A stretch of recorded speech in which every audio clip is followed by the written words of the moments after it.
Ito yung rason kung bakit during interview, tinatanong nila tayo ng, are you willing to work on a shifting schedule on weekends and during holidays? Kasi totoo yun guys, may rason talaga kung bakit nila tinatanong yun.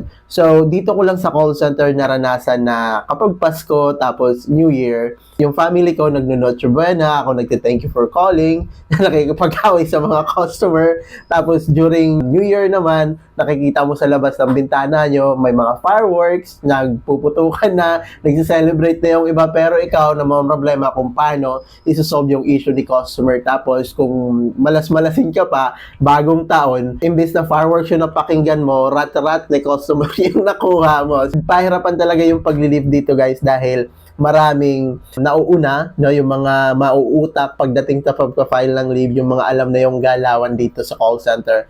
And also, marami ding gatherings na mamimiss mo, yung mga family member mo, nakakapag-attend, ikaw lang yung wala. Yung panghahawakan mo lang doon, kumbaga yung pampalubag loob mo na lang sa sarili mo is, okay lang yan, double pay naman, may pera naman ako.